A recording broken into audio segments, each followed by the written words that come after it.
Hi guys, and welcome to my channel. Today I'm sharing with you 3 Dollar Tree DIYs that have a high-end look but are very budget friendly to make. For the very first one, you will need several different supplies. Some I had on hand and some I bought for this project. So I'm going to be using these candles. These came from Dollarama, but I'm pretty sure Dollar Tree sells them as well. These vases or little glass candle holders came from Dollar Tree, as well as the rest of the supplies, the styrofoam pumpkins and acorns, and then these clay saucers that I had left over from a different project. So the first thing that I did, I went over on Canva and printed out some labels. You don't have to do this step. You can paint your glass or just leave it as is. My light was being a little bit wonky and kept turning off, flickering, so it took me a little while to figure out what was going on. But so I use, like I said, use Canva. I have a link in the description box. I'm pretty sure if you want to try Canva and have not tried it before, I use it for my thumbnails and all sorts of other things on there that I make. And you can sign up for it for free. So once I was ready and the labels were ready, I cut them out. I did not use the whole thing because it did not quite fit on there, but I cut out the parts that I thought were relevant to this candle. So I am using I will be creating 2 different ones. So you will need some essential oils as well, which I will get to in a minute. I am putting these on with this Mod Podge that's a dishwasher safe. I just thought I could reuse these jars again. If I want to, and if I needed to wash them in between, I can by putting this dishwasher safe Mod Podge. I have received a box from the Plate with all sorts of goodies, so I will link this Mod Podge where you can get it, as well as these brushes had come from them as well. So if this is your first time stopping by my channel, welcome. My name is Sonja, and I'm so glad that you had stopped by and decided to press that watch button. Now, if you'd be so kind and press the subscribe button as well if you're enjoying this video, so that way you can be part of my YouTube DIY community. I have several other channels. If you want to check them out, all the links are in the description box.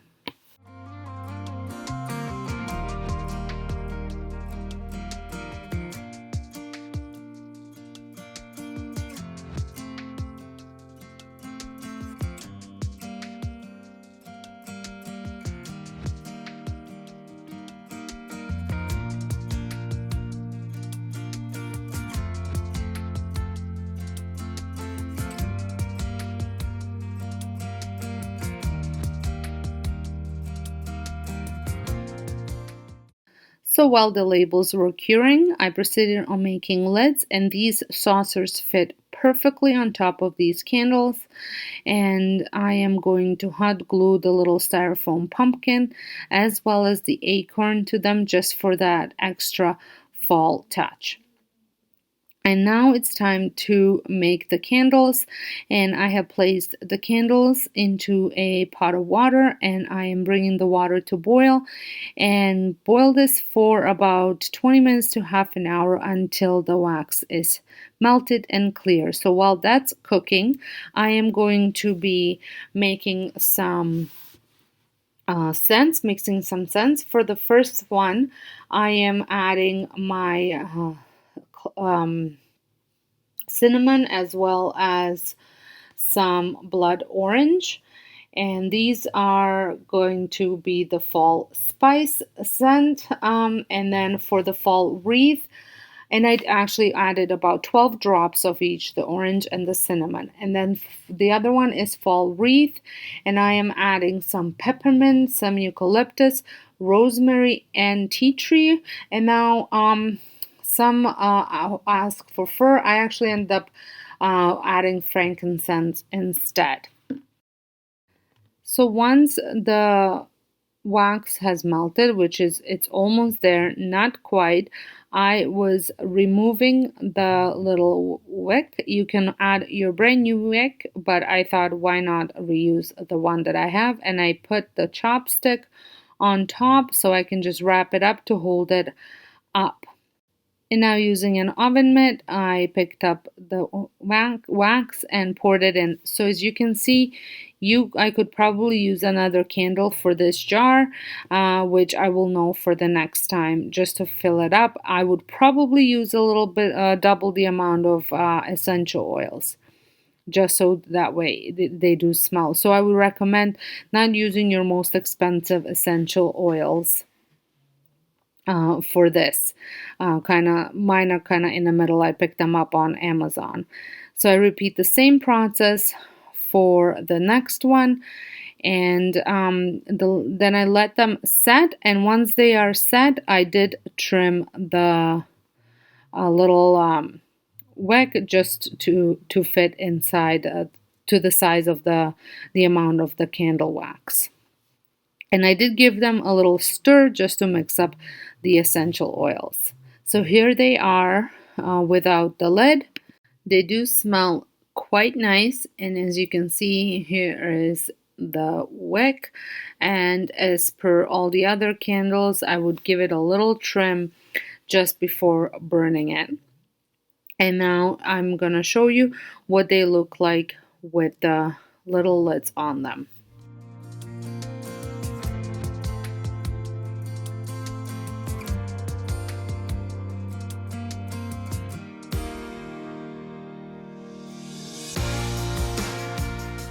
For my next project, I am using the fabric square from the Dollar Tree. This is just plain white, and I'm going to be folding it right in a middle.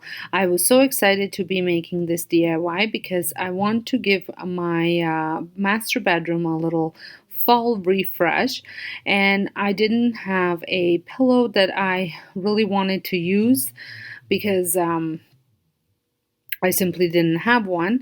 So I saw a YouTuber decorate her, Crystal Tara decorate her master bedroom as well, and she had the cutest little pillow on her bed, and I thought, wow, I could probably recreate this myself.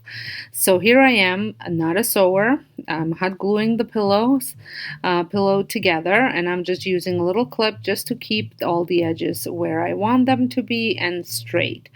And I'm just adding hot glue to the sides, and then I'm going to go in just a little bit on each side, just so it's a little bit easier to close it up once I have it stuffed.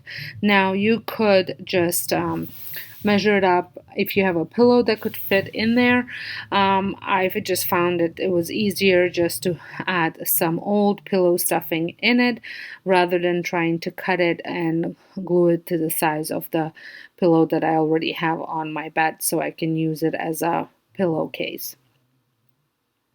So once the hot glue had dried, I am just turning it over. And now before I stuff it, I wanted to write morning pumpkin. So I'm using a pencil first, and I'm using a picture on my phone just to kind of give me a guide on how I want this to look. And the reason why I'm going with a pencil, obviously, if you make a mistake, it's a lot easier to clean up than the permanent marker. You could also cut your vinyl and use a heat transfer or even the Hippo transfer over here if you wanted to print it out, but I thought this was a lot easier to do, and anybody can do it right away, pretty much.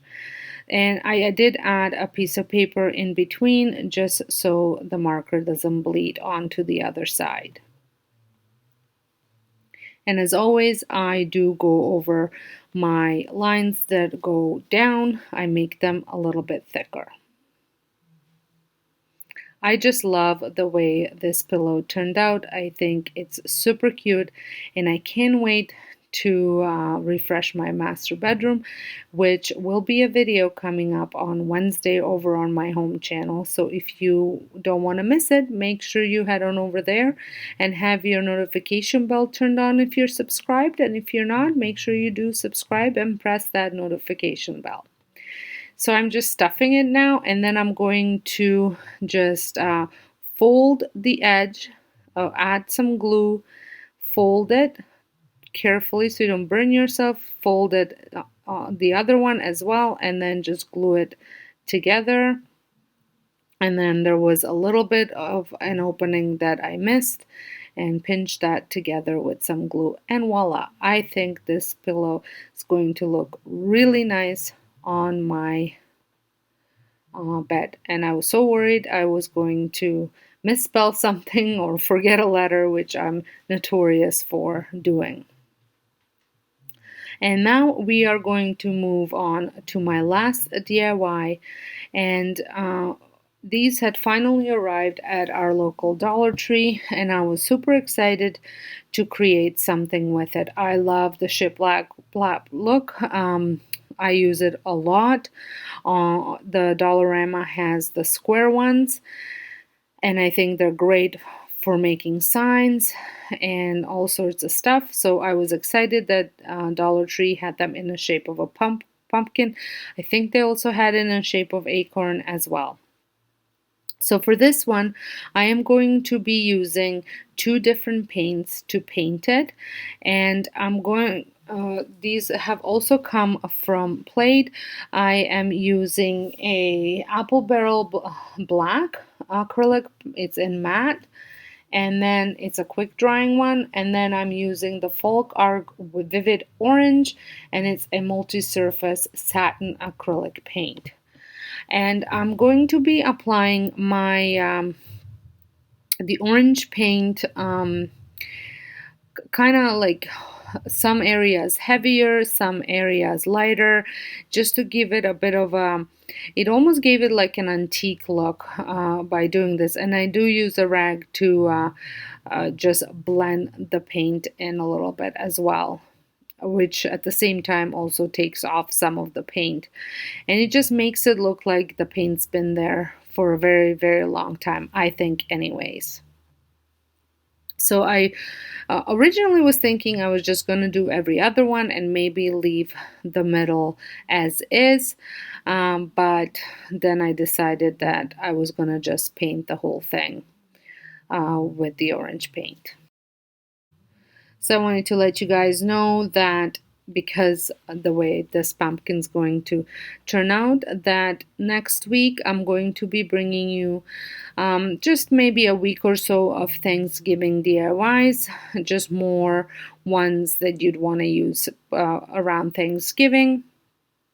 And because I am from Canada and our Thanksgiving is in 2 weeks, so next week is going to be Thanksgiving, and then I'm going to do a little bit of Halloween, not a lot, and then we're gonna start Christmas. I can't believe that the Christmas, it has started. I've seen some bigger DIYers already doing Christmas DIYs. I'm not quite ready for that yet, but it's coming, and I'm so excited about all the things that I have planned across all of my channels for Christmas. And if you didn't know, I also, beside the home and cooking channel, I have recently started a vlogging channel because I love sharing all sorts of stuff with you guys, and with the way YouTube's algorithm works, I wasn't able to any longer have everything on one channel. So I've decided to separate everything, and the other ones have come last year, but this year I decided to do a vlogging channel and just share really anything. So I am going to be trying to do Vlogtober over on that channel, where I share something every single day. So I'm not saying I will, but I will definitely try. So as you saw, I had dry brushed some black on the edges and just across it, and then just blended it with the rag. I think this gave pumpkin even more of that aged look. And now I am just doing my writing with a pencil again, just to be on the safe side.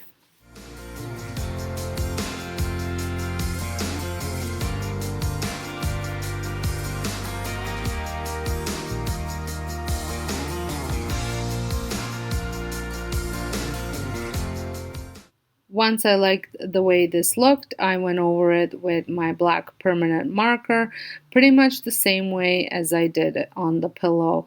Once I wrote it, I went over the lines that are going down and just thickened them up. I just love that look, and I think it goes with everything in my decor.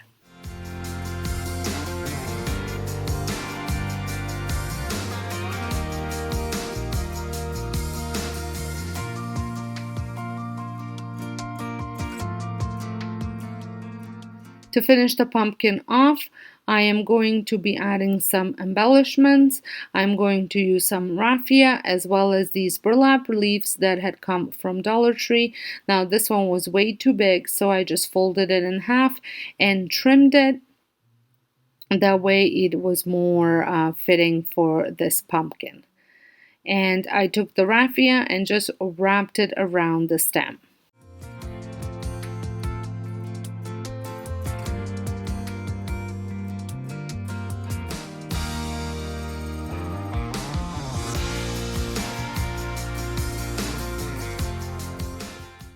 I just love the way this pumpkin turned out. I think it's such a great start to my Thanksgiving DIYs.